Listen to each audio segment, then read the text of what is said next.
Ladies and gentlemen, good morning. It's Between the Slicks here on Friday morning. It's finally Friday, and we got a lot of drag racing action this weekend that you all are going to be able to partake in and enjoy. And my plan is to be scooting out of Tennessee here before long and heading up to Norwalk, Ohio at Summit Racing Equipment Motorsports Park for the Summit Racing Equipment national event that is taking place there. Fired up yesterday with some sportsman action rolling in hot and heavy on Friday, and they will have a full event all the way to Sunday. My plan is to cover in particular Factory X drag racing. What a great class of door slammers that is the NHRA has right now, and possibly pick up some alcohol action as well with Top Alcohol Dragster and Top Alcohol Funny Car. No, I don't mean videoing all the drunks roaming through the pits. That might be good action, though. You never know. Could possibly do that one time. That might go viral on YouTube or Instagram. But good morning, each and every one of you. Thank you for tuning in here on Between the Slicks. We're going to be talking in just a few moments with Johnny Pluchino. He is the most recent winner in JHG, Johnson Horsepower Garage, Mountain Motor Pro Stock, and NHRA action. They're at Virginia Motorsports Park for the Play NHRA national event that took place there. And as Drag Racing Mayhem chimes in, before we do take a break and transition and get Johnny on and talk to him about his win, I want to say and give my condolences to the Richards family. Roger Richards, knew him myself. Roger was a cool guy. He passed away earlier this week. Longtime drag racing photographer, 25 plus years as the director of photography at competitionplus.com. Roger was always a good one to see at the track, and he is certainly going to be missed at the track. I'm going to miss him at Southeast Gasser races. I would always see him at Southeast Gasser Association races, and it was good to see him. And he was a very well-respected individual within the media and well-liked. He loved drag racing, and he loved the people. That's something I appreciate about Roger. He didn't just take photos of cars. He took photos of the people. And with saying that, I think it's also fitting a Roger Richards photo of Lizzie Musey. To the Musey family, our condolences. Lizzie Musey passed away, from what I have read last night. Someone that is extremely well known within the world of drag racing. A winner. She was fast. She was quick, with her legendary father behind her and supporting her, whether it was PDRA competition or there in No Prep King's Trim or anywhere else. She was certainly a serious competitor. Beloved and well-known.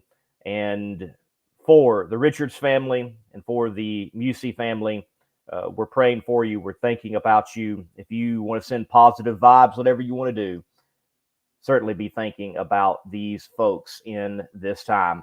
We will, after talking with Johnny, dive into drag racing news, and we'll take some time to talk about the John Force incident.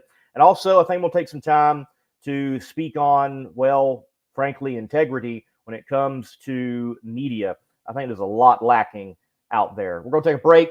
All of this brought to you by McKinney Corp. They're also the official fab source for the Chaos Nation, Nitro Chaos and Funny Car Chaos. After the break, we're going to chat with Mr. Johnny Pluchino, the winner at Virginia Motorsports Park for the Play NHRA national event.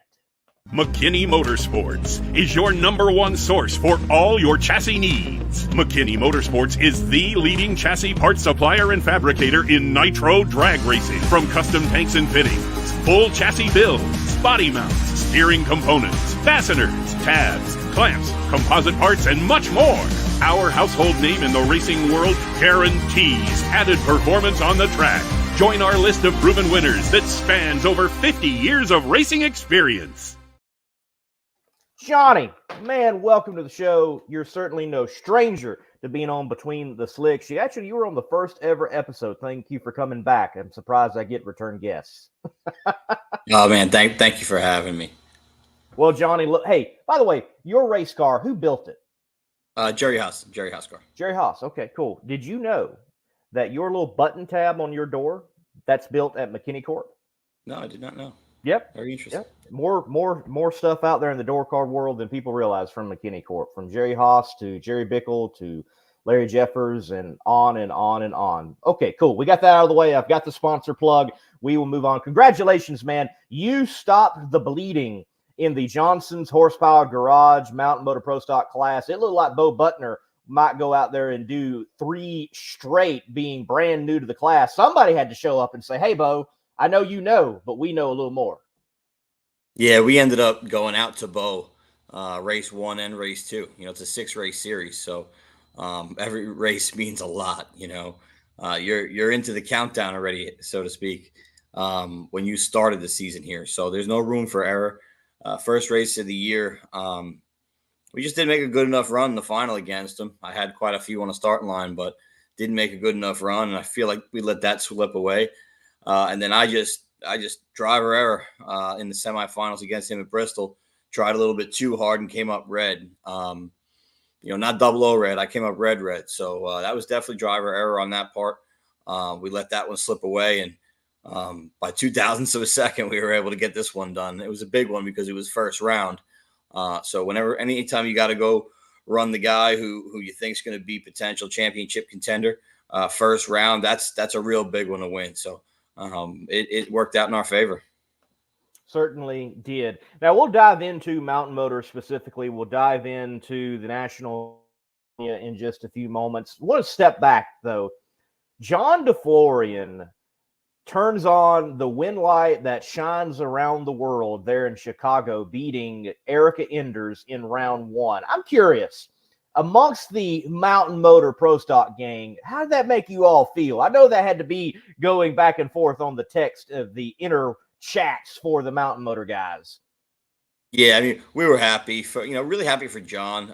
John's a fiery guy, so it was cool to see him go out there and win. And, anytime you feel like, in a way, your Mountain Motor guy goes out against a 6-time champion, first round, gets it done on a whole shot or however it went down. I believe it was a whole shot. It's just a feather in your class's cap. Mountain Motor Pro Stock racers, crew, drivers, tuners, they're nothing to sneeze at, man. I mean, there's a lot of talented guys out there. And, to see John go out there in a car that he's really never been in and doesn't really drive 500-inch cars. Obviously, he knows everything about them. In my opinion, they're easier to drive than a Mountain Motor car, even though I haven't been in a 500-inch yet. But just talking to people and understanding how both cars are, it was really cool to see him go out and do that. And I know he was real excited. So. Very cool. Matt Clark, good morning. George Addison Jr., good morning. Glad y'all are watching the show. Folks, hit the like button, hit the share button as we've got Johnny Pluchino on chatting with him. Mountain Motor Pro Stock. Wow, ever since the NHRA with its professional categories croaked, if I can put it so kindly, it has seemed like it has been the bastard child of Pro Stock from one sanctioning body to another. A little bit of a home, obviously, with PDRA running 8th mile, but you all love to stretch the legs on these machines in a naturally aspirated door slammer doing 220 miles per hour plus. And it seems like, to me, my, quick observation, that Mountain Motor Pro Stock, Johnny, that you've been competing in for a very long time, your dad, John, even longer, might be in the most healthiest situation it's been in between PDRA and NHRA, now having Johnson's Horsepower Garage as a title sponsor. Yeah, I mean, just look at the car counts, look at the level of competition. Look, it's one thing to have 16 cars show up at a race or a good car count in general, but when you have a stacked field like these fields have been separated by 400. Granted, they're 8-car fields. We've had 15, 14, 13 cars show up at these races for 8-car fields. So it's making qualifying extremely important. But as far as the NHRA fields go right now, you're talking about a quarter of a mile. You're talking about different engine builders. It's not 2 teams. This isn't 500-inch racing, right? It's not elite and KB. It's out of the 15 cars that show up the last race, there's 13 teams or so, right? So you're talking about completely different teams, engine builders, chassis guys, crew chiefs. It's not one crew chief tuning 7 cars. and you're having these guys show up and be 400s within a field. So if you're 400s apart, you could be the last qualifier. You can go out there and get the win. So it's extremely exciting right now. Mountain Motor Pro Stock is flexing its muscles. We appreciate PDRA for all the years of support, and appreciate NHRA for bringing us out. And it's our job as racers to go put on a hell of a show. And I feel like so far, halfway through both seasons right now, I think our class is doing just that. And people should tune in, watch the races, PDRA, NHRA, and see how good a drag racing it is, because you'll definitely be entertained. For sure. I know folks that tune in and watch even my coverage when I do coverage for Mountain Motor Pro Stock, whether it's PDRA, which it's been a while. I got to get to a PDRA event pretty soon. But, most recently Bristol for NHRA action, they tune in, they enjoy it. They're like, wow, this is what we remember Pro Stock being, or this is what I think Pro Stock should be. You get those type of comments in the comment section. Though, routinely, also, you get the comments of, what the heck am I watching? That's why one of my first segments, when I had opportunity in interviews, it was John DeFlory, and I said, hey, John, this is what I want you to do. I want you to talk about, yes, round one win, but talk about what the heck Mountain Motor Pro Stock is, because so many times people that are familiar, hardcore so, with NHRA drag racing, they just know 500 cubic inch. So with a bit more at stake in the NHRA, points earning and more money on the line with Johnson's Horsepower Garage coming on board as a title sponsor for this class, what else do you think the NHRA can do to make the clear distinctions between 500 cubic inch and you all with your mountain motors of 820 plus cubic inches? I guess if they just did a little segment on it, put two of the cars together, with the noses off, show the engine bay of both cars, put them next to each other, and just go over the details of them. Everyone will see that they really are the same cars, right? We just have horsepower. We just have an additional 400 somewhat horsepower, and that's the major difference, right? The actual car, you could take my car, put a 500-inch motor in it, got the same transmission. Obviously, you're going to run a different clutch, and some other details will be a little bit different. There's no hood scoop, but you can run EFI in Mountain Motor. You can run carburetors in Mountain Motor. You only can run EFI in 500-inch. But as far as it goes, it's the same style of racing. You're still making clutch changes, suspension changes, and gear ratio changes regularly. But 800-inch has more horsepower, and they're definitely the big difference. It's not just horsepower, it's torque. They just have a ton of torque. And when you have something that's got that much torque, it just makes them a little bit of an animal. And that's one of the main reasons why the class is so exciting. It certainly is exciting, and an individual that makes it exciting for many of those teams out there, and not just in Mountain Motor, but I also think of Southeast Gassers Association with Gabriel Burrell and his Model A, the Southern Flyer. That's John Causey. He's your engine builder. You all have been with him for, well, I know ever since I've encountered the Pluchinos, possibly even longer. Why John Causey, and why is he able, it seems like, to produce, in particular, some bad horsepower producing Ford motors from Sega to Mountain Motor? Yeah, I mean, John's one of the smartest guys in the whole industry. I mean, he's humble, he's smart, and for a team like us, I don't think that we've been with John since, I don't know, 06. So you're talking about 18 years with the same engine builder. We wouldn't be racing without John, I don't think, at this point, because to run Mountain Motor Pro Stock, we've always had one engine. So you need reliability and you need horsepower. If you don't have horsepower in Pro Stock or Mountain Motor Pro Stock, I mean, you can't be 100 down. You can't be 60 down. You can't be 50 down at this point. You have to have pretty much what everyone else has. Otherwise, you're going out there with a knife to a gunfight, and the racing is too close. In eighth mile world, PDRA, you can get away with a little bit down on horsepower. Half the racetrack, you can you can kind of get away with having less horsepower. But we've shown that we've gone out there with our engine that we've had for years, and John keeps working on it. And everybody that he's got, I mean, going out there going 222 miles an hour in the air we had this weekend, they do an excellent job. And not only are they reliable, make great horsepower, but they're not just going to burn your money for no reason, right? Like if it needs it, it needs it. And he's conservative.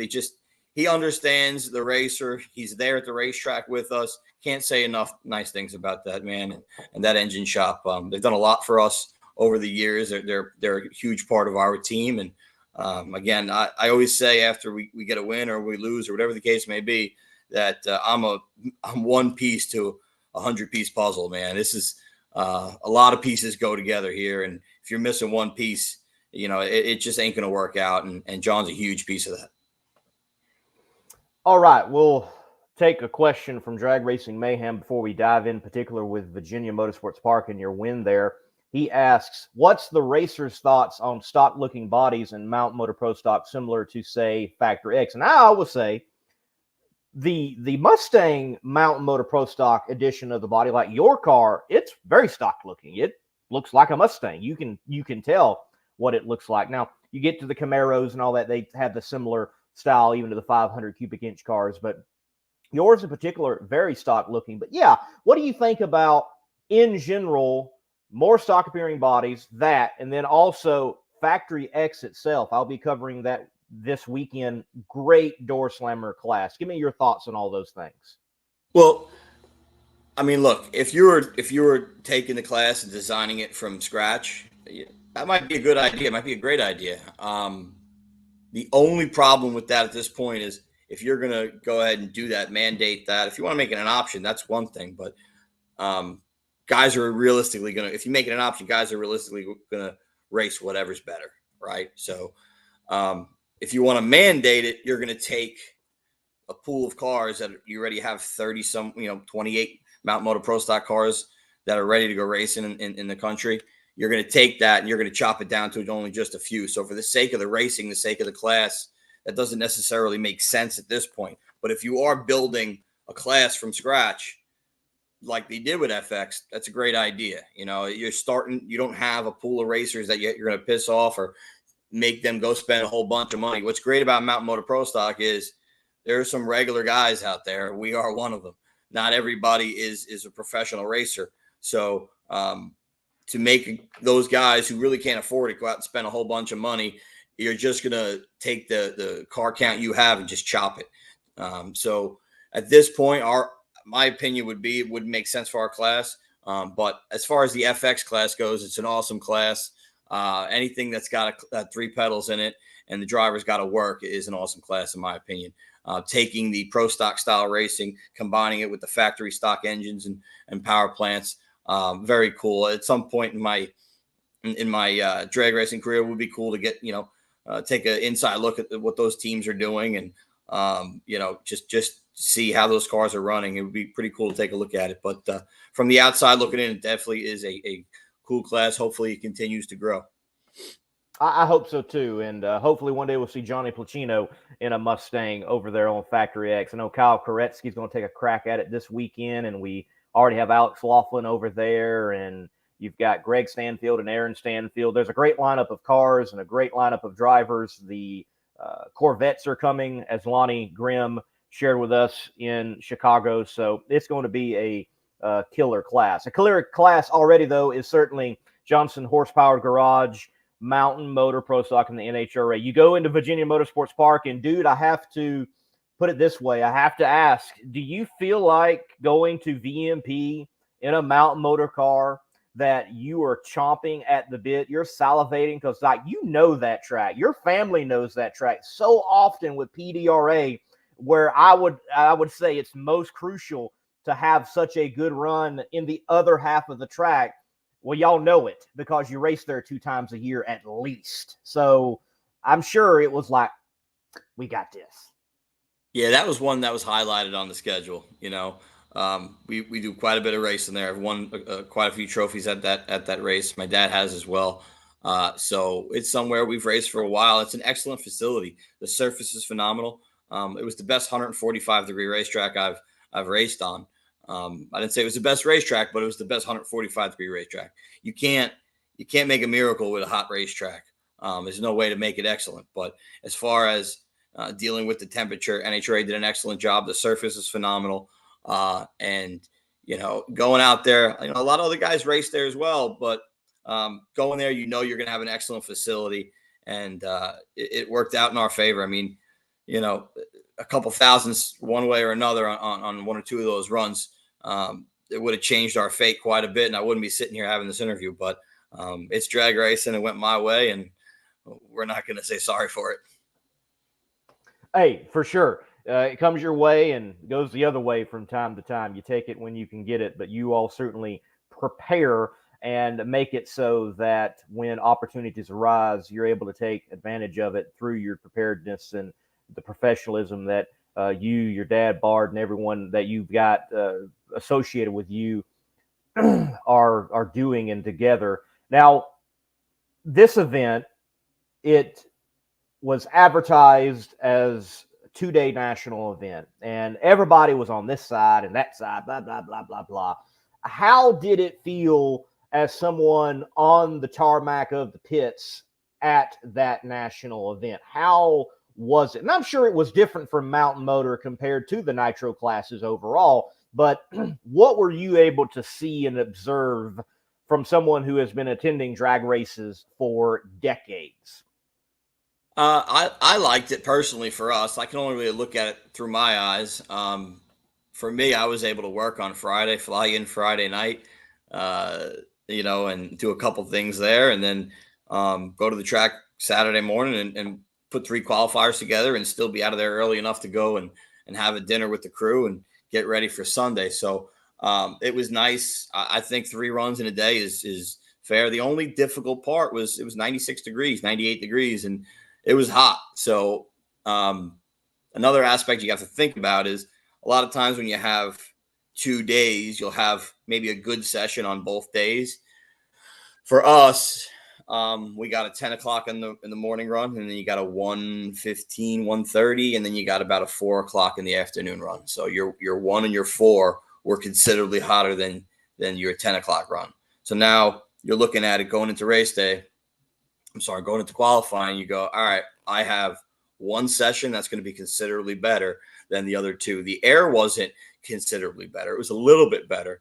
But the major difference was 35 degrees of racetrack, and 35 degrees of racetrack from 110 to 145 is a huge amount. So, that if you miss it going into Q1, and you don't go down the racetrack or you make a poor run, you're going to be struggling Q2 and Q3 to get in. And that was certainly the case for a lot of teams out there. So, again, you just have to look at what you have. You got to prepare for it, like you said. You have to make the best decisions you can make. It's not always going out there and just trying to go as fast as you can on every run. You have to somewhat prepare and look at the race and say, hey, this is what my plan is going to be. There's different parts that you have to cycle in and out at times. Like we decided, because we knew Q2 we probably weren't going to improve from Q1. We decided to put a new set of tires on it and get a set of tires ready, and then go back to our old tires for Q3. So we had a tune-up for race day the next day on those tires. So there's different decisions that you make that sometimes fans don't see. But you got to look at it, and you got to kind of prepare for the weekend and say, hey, this is what my plan is going to be. This is what my backup plan is going to be. And that's what we do. It certainly was a toasty one. It was toasty in Edgewater for Nitro Chaos where I was at. We were over some heat dome apparently throughout most of the country and on the eastern seaboard. And Virginia, oddly enough, the Franklins, what great people, and they've got a great facility, but they might have picked one of the worst weather areas in the country to have a drag strip. It seems like weather plagues that place, whether it's blazing hot or rain's rolling through or conditions from one day to another. It is a wild weather place. Yeah, luck's not on their side, but everyone made the best out of it. As fans still stuck around for longer than I think I would have if I was a fan. I mean, it was hot. It wasn't just hot and dry. It was hot and humid. It's tough to be out there all day baking in the stands, and I give everyone who's there a lot of credit. For sure, for sure. All right, well, you pick up the win there. How are you looking overall in the points situation on the NHRA side of matters? Yeah, so after that event, we are just 7 points back from Bo, which is just qualifying points at this point. That's a really fast race car, so we don't necessarily expect to get those qualifying points back over the next 3 races. We just want to make sure it stays less than a round. And if we go more rounds than him from this point out, and nobody from behind us, jumps up and makes a huge move. John DeFlorian's right behind us, so he's definitely capable. And look, you're only halfway through the season, so there are a couple of guys below them. If they really turn it on, they can get it done as well. So we're in a good spot. Again, it's going to race by race. It's going to be extremely important. We could go out there, me, Bo, John, some of the other guys, and not qualify at a race and not screw up that bad doing so. So. Right. It's very difficult to qualify right now when you have 15 or 16 cars showing up for 8 spots. If you miss the setup on a good session and then make some pretty good runs on the other ones, you're out. You're not going to make the show. It's just how it is. So, anything can happen. We're 3 races in. We're where we want to be. But it's going to come down to making sure you qualify at each race, and it's going to come down to those head-to-head matchups. I raced both three times in the first 3 races, where we lost 2 of them, we won 1 of them. But we're going to have to come up on the winning side of that deal over the next 3 races when we meet up in order for us to get this thing done. And that's a difficult team over there. Got a ton of respect for Frank. Bo's won an NHRA championship. In pro stock. He's won a lot of races in a lot of different classes. So we know what we're going up against. And I don't want to leave anybody else out. John DeFlorian's one hell of a racer. He's in 3rd. He's right behind where we are. So, again, it's going to be extremely tough. John wants this thing more than anyone. Leave me out of that conversation because I don't think anyone wants it more than me right now. But John's a very hungry guy. And I'm sure Bo wants to go win this deal as well. So they got a lot of resources and people behind them as well. So will be very difficult, but it'll be a hell of a show for the fans. It certainly will be. Just in qualifying, people really need to pay attention to qualifying with Mount Motor Pro Stock. When I looked at the sheet for Bristol, when I showed up, I'm like, okay, I'm going to cover Mountain Motor. And I was really thinking almost like just a year ago, like, oh, we'll have like 1 car going home, 2 cars going home. And I'm like, wow, there are a lot of cars going home. Good cars. Right. I think there was 13, 14 Bristol. I think Virginia had 16, even for an 8-car field. And I'm looking at it, I'm thinking, whoo. And sure enough, some heavy hitters went home. Chris Powers did not qualify for Bristol. Randy Lynn Butner did not qualify for Bristol. That's a meatball tuned car. There were some heavy hitters that did not make that show. And I'm sure that's the case as well at VMP. Right now, knockout qualifying to say, keep your eye on Mount Motor Pro Stock. That is where it's at right now when they show up. 100%, man. Like I said, we could easily be outside looking in on the next race. You have to do your job. If you miss it at all, you're not going to get in the show. I mean, you talk about Chris Powers. He's 0 for 3. He's gone to 3 NHRA events, and he's been on the DNQ list every time. Randy Lynn didn't qualify at that other race. If you look at the group of cars, there's more than 8 cars that you would say, I'd be shocked if that guy didn't qualify, but the number's 8. So only 8 are getting in. There's going to be some you leave out. And there's just no way of telling. Always might have a guy who you didn't expect to get in. They bump in. You make a good run. You got good power. And a lot of these guys got similar stuff. There's 8. I think there was 8 John Kazi engines alone. They all have horsepower, right? Then you got 2 elite engines. They have horsepower. Mike Allen's got great horsepower. So when you have all those guys, someone's got to be left out. Not everyone going to make the show. And it's one very exciting part about having the 8-car field at this point is qualifying is very thrilling, run in and run out. You sound like, okay, where are we stacking up for race day? It's who's getting in the show, right? Right. So right now I'm kind of into the 8-car field. If we end up missing it, then I probably won't be into it. But so far, I've kind of enjoyed it. Cool. Well, I think, if I remember correctly, the next race for Mountain Motor Pro Stock on the NHRA side is Brainerd. Is that correct? Yeah, correct. Brainerd in middle of August. Okay, cool. All right, well, we'll be looking forward to that. But that's not the next time that you will be in your hot rod. There is PDRA competition coming up. I assume y'all are part of the All-Star Night End program. Is that correct? We have opted out of that race Okay. just because we just can't run all of the races. And at this point, we are leading the points in PDRA, and we are second in NHRA. So you got to set your goals, your priorities on what you're planning on getting after. And, we've kind of made the decision where we can't go race everything. So we will sit that race out and just take the month of July off. If you're going to take a month off in drag racing, July is probably the one you pick. Probably a good one to do. Yep. July, we will head next to the Martin, Michigan event in PDRA beginning of August. And then from there, we will head on to Brainerd for the NHRA event. And God willing, keep the momentum rolling.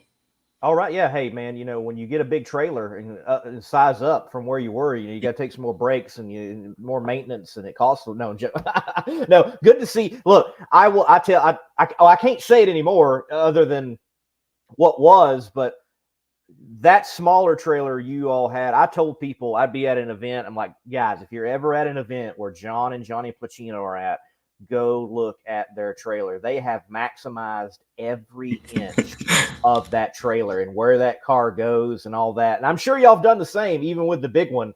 But it was impressive what y'all had crammed into that smaller trailer. And we're doing Mountain Motor Pro Stock racing. You all certainly do it professionally and keep up the good work. Congratulations on the win. Before I let you go, we'll end with this. The Not Bland Show, he's asking, if someone wanted to go Mountain Motor Pro Stock racing, what would it take? So I'm big on just surrounding yourself with the right people initially. So again, if you can go out there and you can buy a used car, our race car right now is 11 years old. You don't have to go build a brand new race car. Obviously, it's nice to do so if you have the means to do it. Great, but you can go get an old Pro Stock roller that's 10 years old, 12 years old. And put that car together. You can go get a used engine. You will have to take it to somebody who is in this game or is extremely high up in the industry that can get you where it needs to be. John Kazi and Mike Allen, all of those different guys.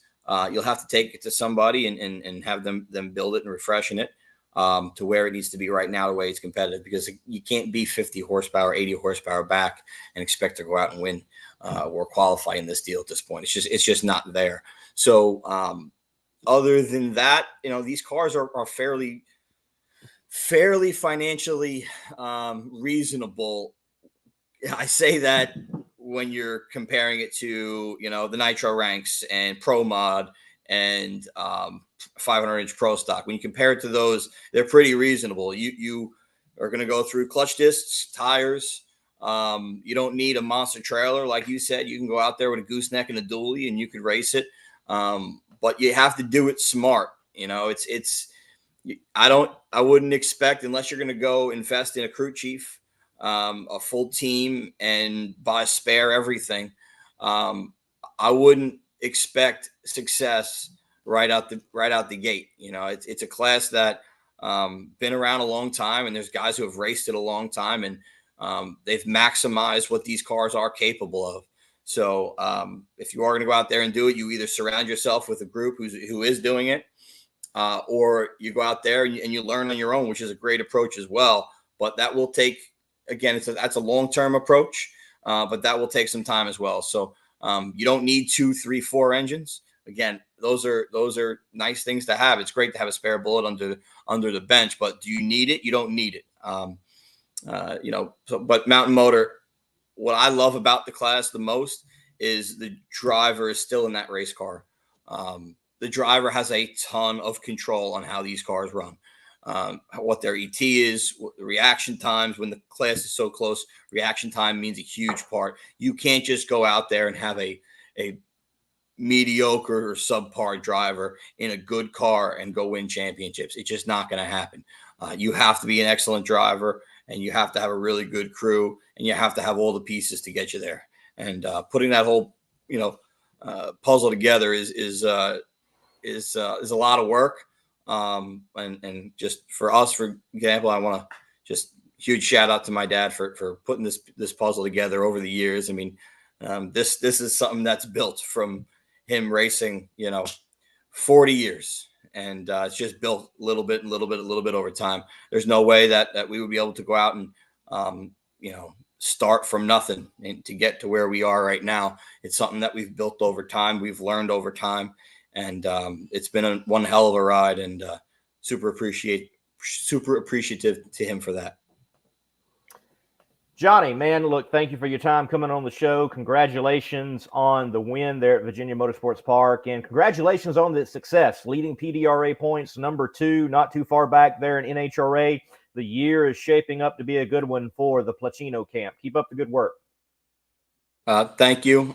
Quick shout out to Featherlight Batteries for powering us. Baddest battery in the market, bar none. It will spin this thing around quicker than 2 of the leading competitor will, for sure, bar none. And they last and are extremely reliable for years and years. I think our battery in the car is about 5 years old at this point. So huge shout out to them, and Keith from Kelling Equipment, everybody else from Ram Clutches and AED Carburetors, John Kazi Racing Engines, Hoosier Tire, Precision Racing Suspension, everybody that joins forces with us. Maxima Racing Oil has been a pretty integral part of our success as well. Again, I'm a small piece of this puzzle. I love being a piece of this puzzle.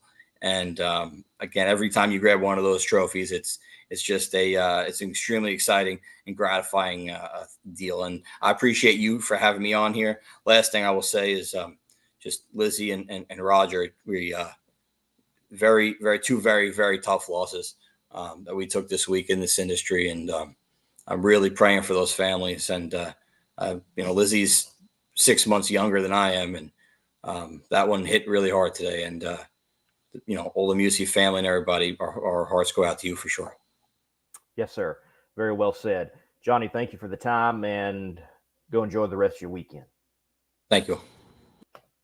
Folks, Johnny Pluchino, the winner there at Virginia Motorsports Park for the Play NHRA National event in Johnson Horsepowered Garage Mountain Motor Pro Stock. By the way, Johnson Horsepowered Garage is just up the road from where I'm at here in Manchester, Tennessee. Went by their spot very quickly in Columbia, Tennessee. Columbia, Tennessee is a neat little town to check into anytime for a whole lot of reasons, but Johnson's Horsepowered Garage is there as well. And to Jason Johnson, I believe that's his name, thank you for how you're supporting NHRA drag racing on so many levels. Thank you for that. And we all need those partners to come in. I've had someone help me out in my career in all of this, namely many, but namely I think of Chip Lofton with Strutmasters.com. So to those individuals, every now and then we need that help. And thank you to the likes of Chip and Jason and Maynard and others. We all need that from time to time. We're going to take a quick break. After the break, we're going to come back with some drag racing news and information on where you can consume some content directly related to what we have been talking about. Thank you to Johnny Pluchino for the time, and congratulations once again on the win. This word from Destroyer 1320, who, by the way, is in the comments section. If you want to check his Facebook page out and find his products, well, you can just hit that name in the comment section later on and protect your ride. If you own a beautiful modern muscle car like this 1320 Challenger, I'm sure you don't want it stolen. Because the Challenger and many other modern vehicles have an easily accessible neutral release strap. That was your coin holder in your central console, and beneath that there's this red cord that someone can pop, put it into neutral, and potentially easily steal your car. But at Destroyer1320.com, they have the TDS, Theft Deterrent System, which is a cover over that strap using factory mounting points so that you don't get popped by a thief. So make sure to go to destroyer1320.com using promo code MMR for 15% off and get your theft deterrent system TDS and steal the thieves' hope.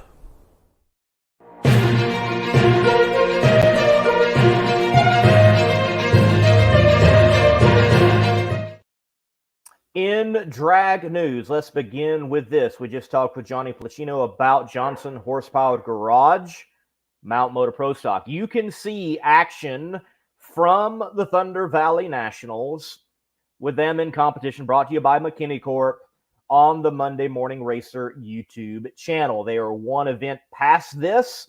The one there in Virginia Motorsports Park is right after this event, but you can get an idea of what's happening in the class by that footage on the Monday Morning Racer platform. And then Factory X is also on the Monday Morning Racer platform as well. This action from Route 66 Raceway for the Route 66 Nationals, again brought to you by McKinney Corp.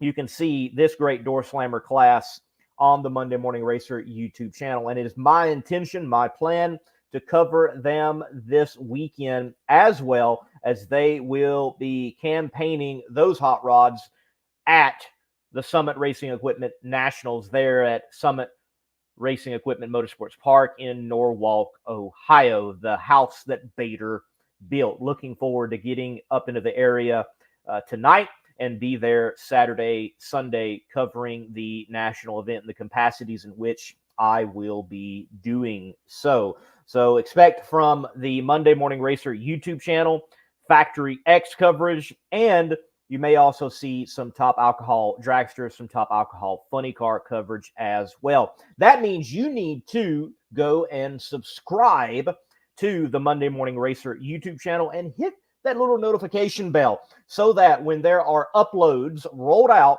you can roll in to the channel and watch and enjoy great drag racing content and beyond in the world of motorsports, because occasionally I will head out and cover some dirt track racing, some asphalt, oval racing, and beyond in the world of motorsports.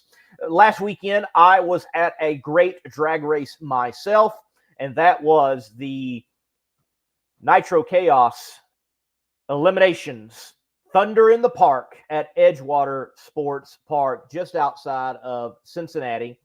And you have as the McKinney Motorsports A Field winner, Joey Haas and the Nimrod funny car. This funny car is, I mean, they could make just a few tweaks and they could qualify for an NHRA national event. This is, in all respects, a big show funny car.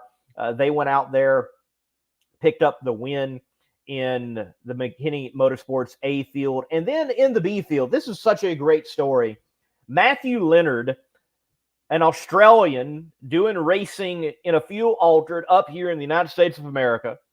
The weekend before, he wins in his Nitro Rat AA fuel altered the big East Coast NHRA Heritage Series race at Bowling Green, Beach Bend Raceway Park. And then he rolls in to the state of Ohio, just outside of Cincinnati at Edgewater Sports Park, and wins his first ever Nitro Chaos race in the CP Carrillo B Field.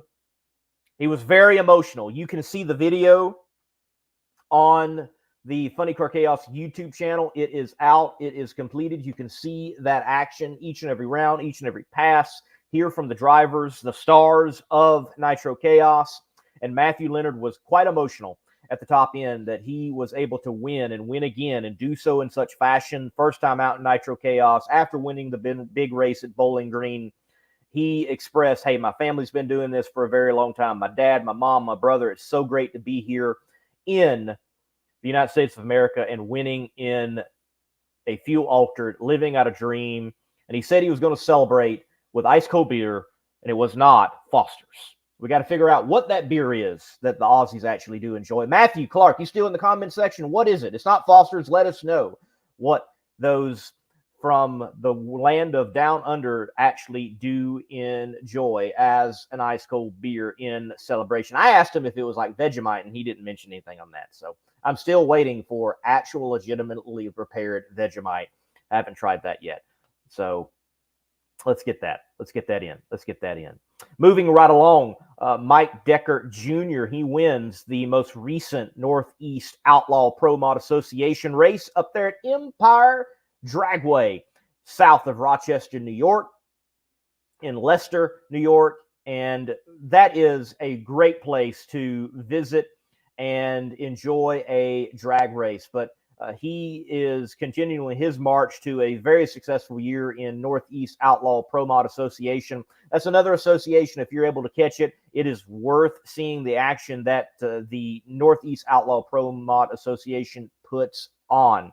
Rolling into Norwalk, in particular, this weekend, I do want to give a shout out to Joe Morrison. Joe Morrison is going to be in a McKinney Funny Car, the Paul Smith-owned ride, and he is making a funny car debut. He was able to earn his license with Paul Smith. Paul Smith still teaching things.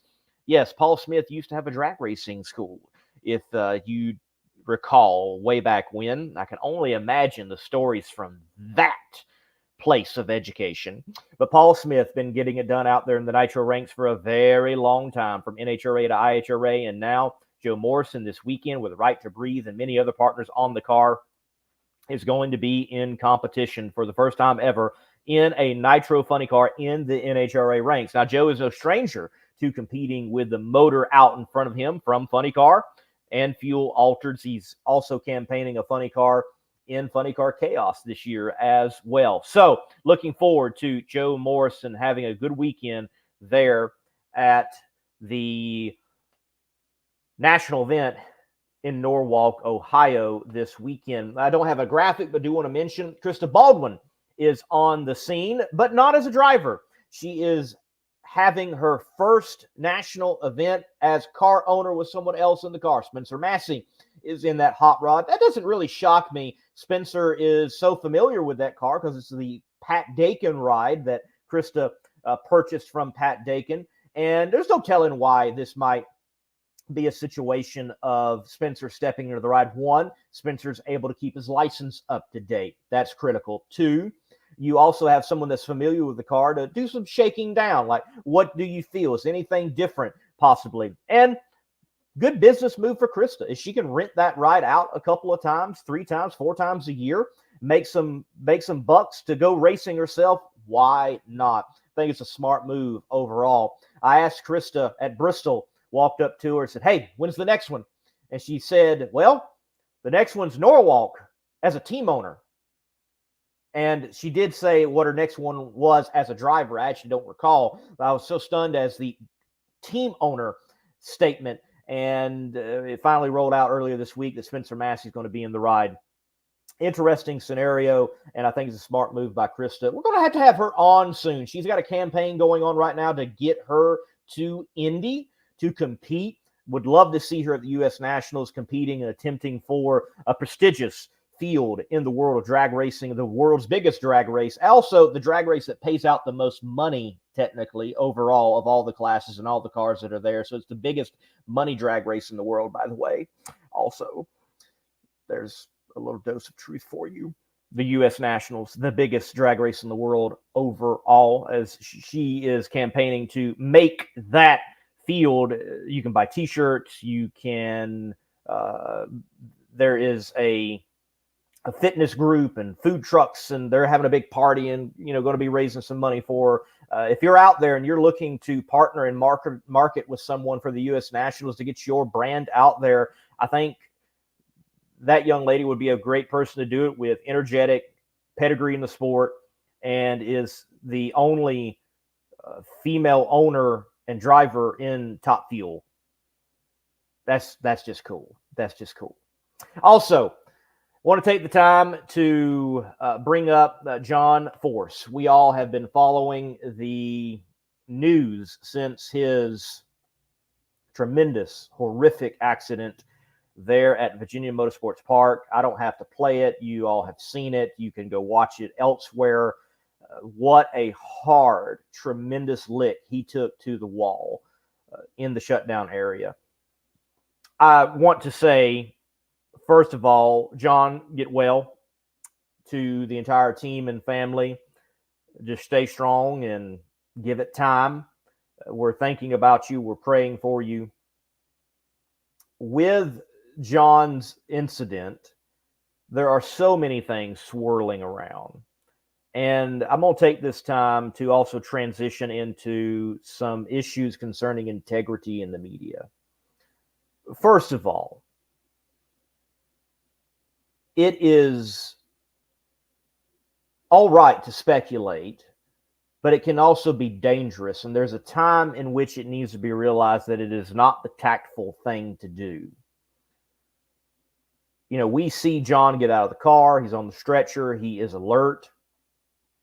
But that does not in any way give us the full extent of what could have happened.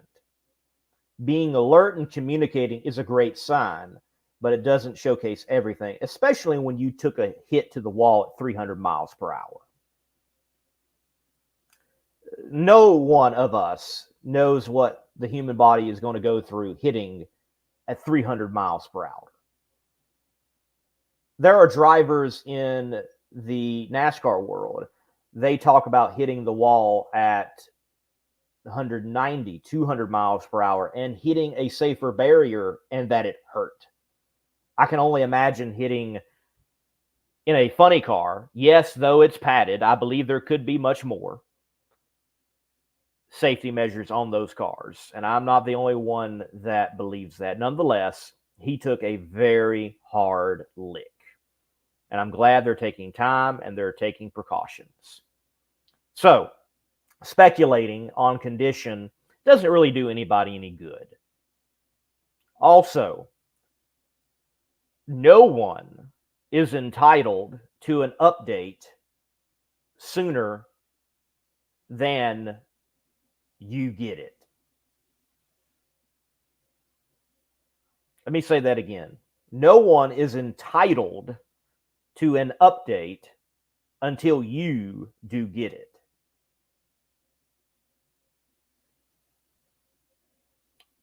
I will say this as well. Though we all wonder, though we all want to know, if you waiting and hanging upon an update on John Force's condition impacts your life so greatly, you need to get a life. We've got the updates when they come out and they roll out, and that is when we need them. And that's when we get them.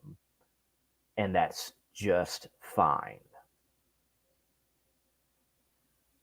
You're not entitled to know anything that you're not in the know to know. And I'll say this too. I don't think it's also a time in which if you've got someone on the inside, you're texting them, oh, what do you know? Let me know. I have people who I can text at John Force Racing. Never did ask them on John's condition concerning this matter because they may not know. And why put that undue pressure on someone that you count as a friend or a colleague or a contemporary? It's just not necessary. The teams are going to update when they find it appropriate. Leave it to that. It's that simple. Now, Rick Mast. Wow, there's an interesting name that you might not have heard of in a long time. The former NASCAR Cup driver, winner as well. Rick Mast had an interesting video come out on Kenny Wallace's YouTube channel, if I remember correctly. I highly recommend go watch it. I haven't dove into the comment sections on much of what has been said around John's incident. Well, Rick did. And Rick is someone that, well, he knows John. I mean, he's encountered and interacted with John. He knows Don Perdome. I mean, Skoll at one time sponsored Perdome, and Skoll sponsored Rick, and they did things together. And again, the way he explained it well, quite country in a matter-of-fact way, but nonetheless, he explained it well. He's like, you've got John Force here, this hero, this legend. And he was upset that people made this type of comment, that he got what he deserved as a 75-year-old man, or a 75-year-old man should know better. Who? If you're out there and you're thinking that, if you're out there and thinking, oh, he should retire, If you're out there and you're thinking, oh, he should do this, he should do that, just shut up. You don't have any right to do any thinking for John or his team or what he wants. Until he is not medically able to race that car, and when I mean medically able, that he cannot pass the physical that the NHRA has mandated for everyone that steps in those types of hot rods. Until that point, if John wants to race funny car, the man should be racing a funny car. When did it change in the United States of America for you to be able to live out your dream? When's the age limit of living out your dream in America? I mean, you talk about living out the American dream, embodying it. That is John Force. His tale is more than a drag racing tale. It is an American tale. There should be movies and books and stories told about this modern day Paul Bunyan, if you will, that we've got of a man that came from nothing, literally the trailer parks and a truck driving family, to being the something, the face of an entire sport. Who are you to say what he should and should not be doing?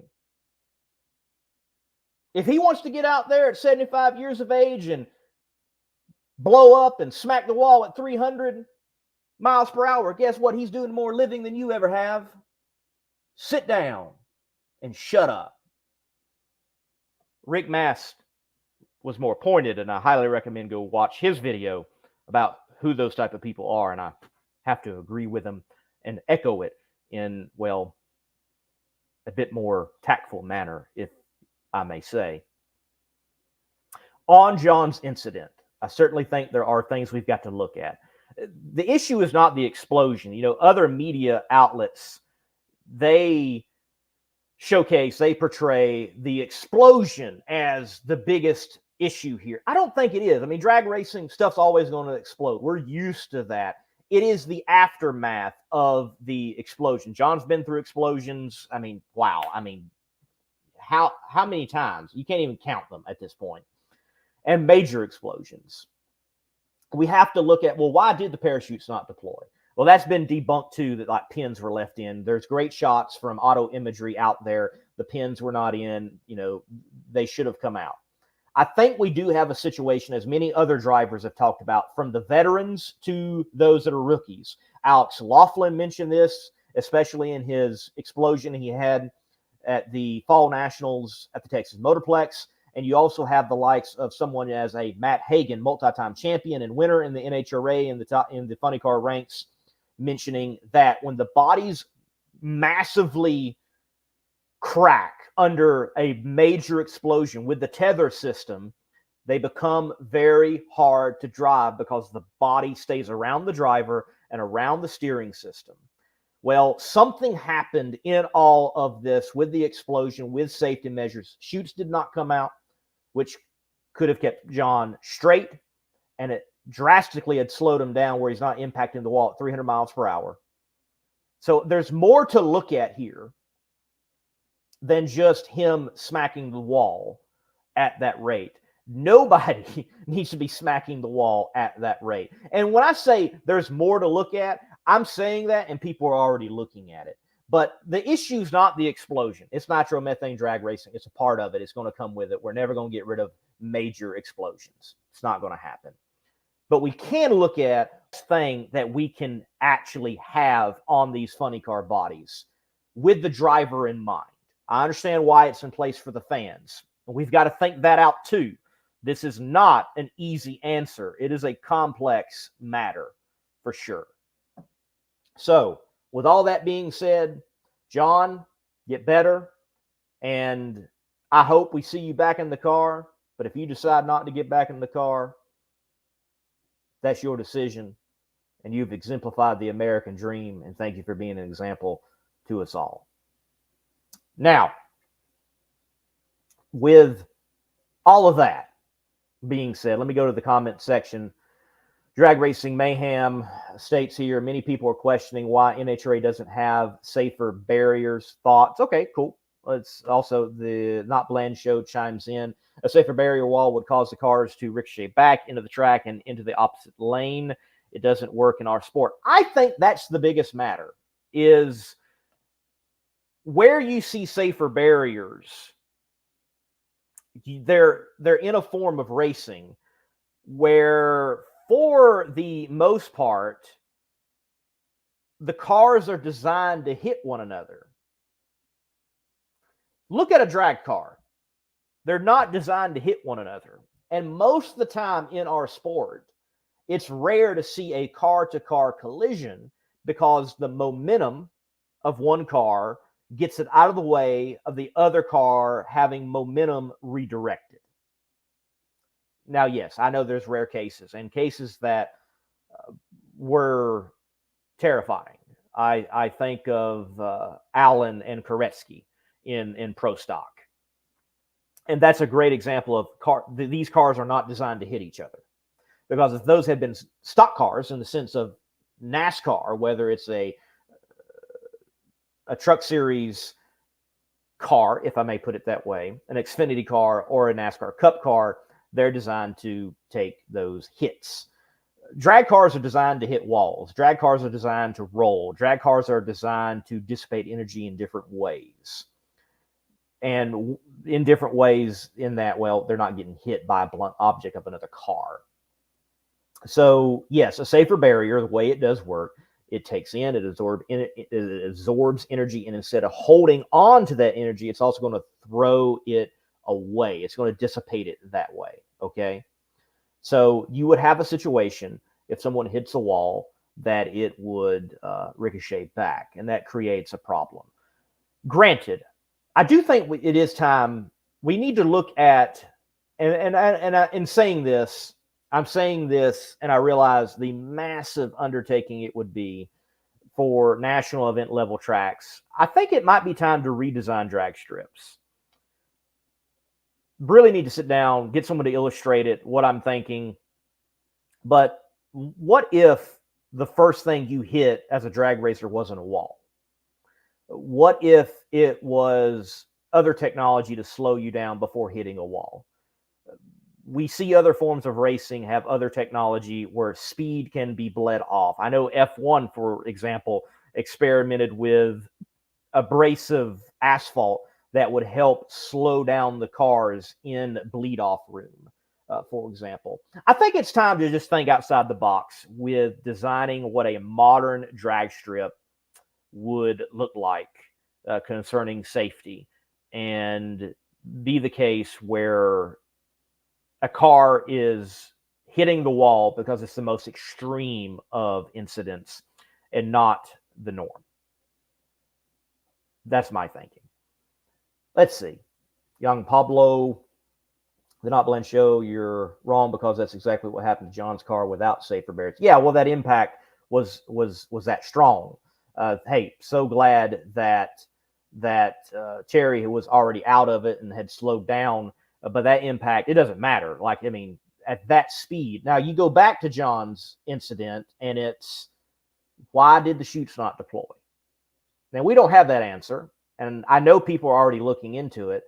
If the chutes had deployed, that one would have kept him slower, and that also would have lessened the impact if he would have touched the wall at all at a high impact. And I think that's something in drag racing that when we're talking about safer barriers, that's something else. The chutes.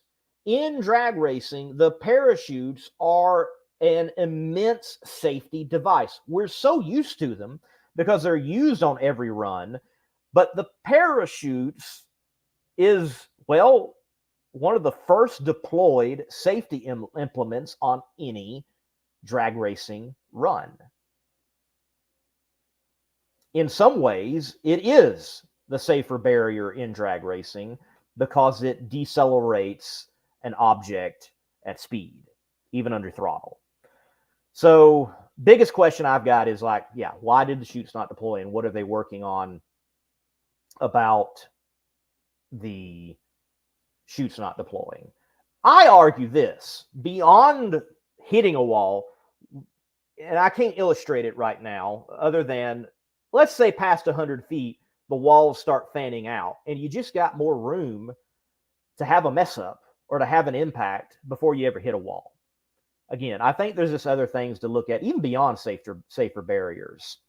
And maybe we do have safer barriers in the shutdown area. I think yes, we got concerns about ricocheting, but maybe it is time.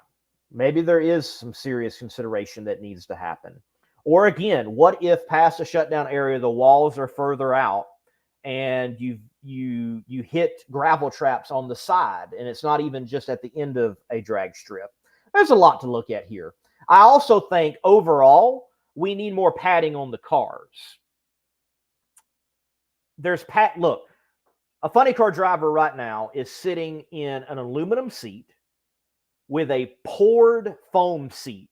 And then you have the padding around their head, the thick padding top, bottom around their head and behind them. So they're strapped in to an aluminum seat with a poured seat that fits to them, and then this padding. That is great. I know why we have that after Medellin's incident. You know, it's great, and it has helped the funny car drivers so much. But that doesn't mean we can't do more. That after hitting the wall and the tire explodes, implodes, that going beyond the crunchability of the wheel and it starts hitting bare chassis, that there is more to have as stuff to crunch and dissipate energy.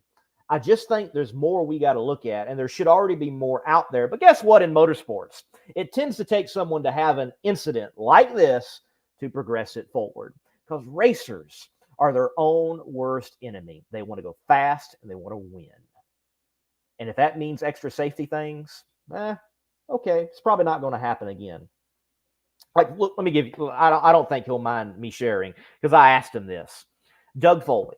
Doug Foley was in a championship hunt many, many years ago against Clay Millican. They're at Toronto Motorsports Park, Cayuga, and he has a tremendous incident himself where he actually smacks the wall under acceleration about half track, knocks him out, breaks his leg in this incident.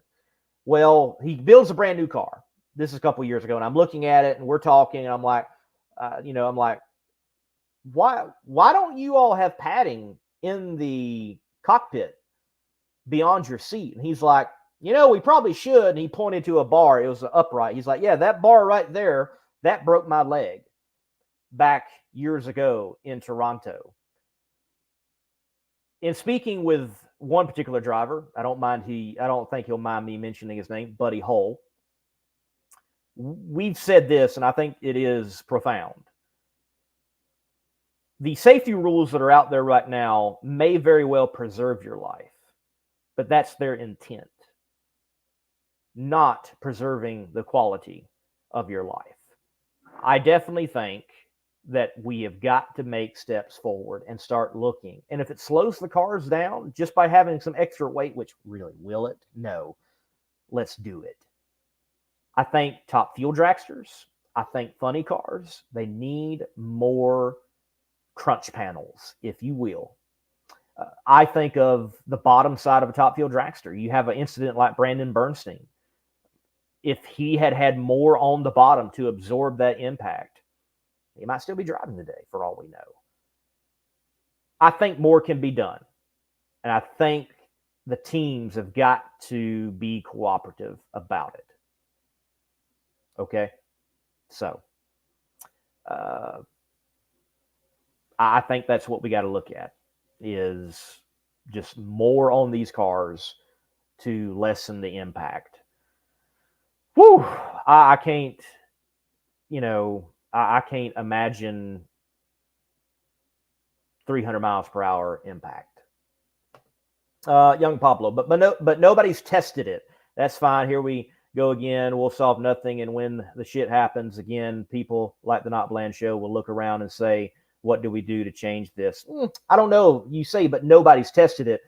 It was extensively tested by the University of Nebraska, if I remember correctly, who developed the safer barriers. And you have these people testing it to go out on racetracks, and it's not implemented in drag racing. So you have very smart people beyond us commenting on this show saying, this might not be applicable outside of these oval situations for all that we know. I think it's more than just a cost matter. And it might very well be the stiff-necked people of drag racing not implementing it. But smart people have studied it because it took people studying it to develop it and to create a safer barrier to have out there in motorsports.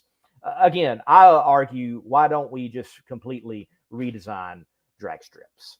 I think that's what needs to kind of be thought about for these cars going 300 plus miles per hour.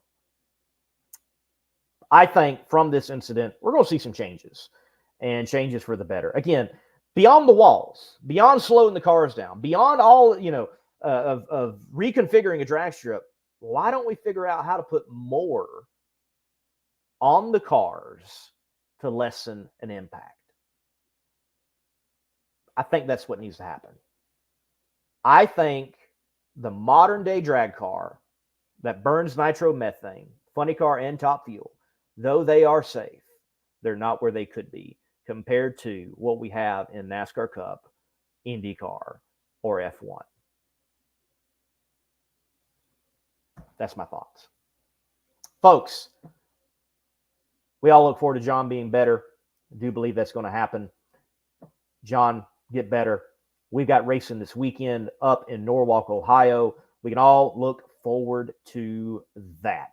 Make sure you're tuned into the Monday Morning Racer YouTube channel. You'll see action from the national event there in Norwalk. Thank you all for tuning in, hitting the like button, hitting the share button, and commenting. Though we might disagree, hey, we are furthering the discussion on drag racing, and people that are, well, with authority and power and in the know, I'm sure they are already attempting to figure things out and move forward. I can't wait to talk to Murph McKinney, and get his opinion on some matters and maybe do some videos with him. We'll see what Murph wants to do, and look at a modern day funny car chassis and some thoughts. I know he's got thoughts. We've talked about this type of thing before with top fuelers and the funny cars of what could take place. And I think it's a relevant discussion after what happened with John. John, get better.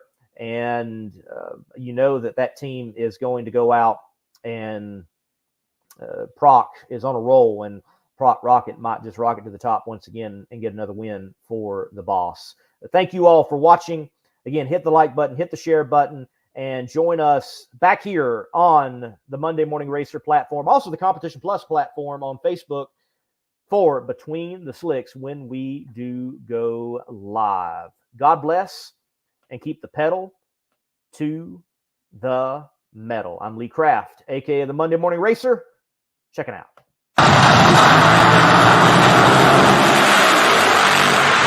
Fly right in your motorsports endeavors with products and services from Dove Fuels. Pete Dove is the owner of Dove Fuels. He is a racer himself in a nitromethane burning, fuel altered, dubbed Back from the Ashes. He races with Driven Racing Oils, which produces a 70 weight nitro oil, but that is not all they make. They make applications for you on the oval track, whether that's dirt or asphalt, and for even you, the bracket racer, on the drag strip. And if you need nitromethane, Pete Dove at Dove Fuels is the one to call for a drum, or even supplying for an entire series, as he is the official supplier of nitro for Nitro Chaos. If it's nitromethane or Driven Racing Oils, you need to contact Dove Fuels. Gentle name, hardcore products.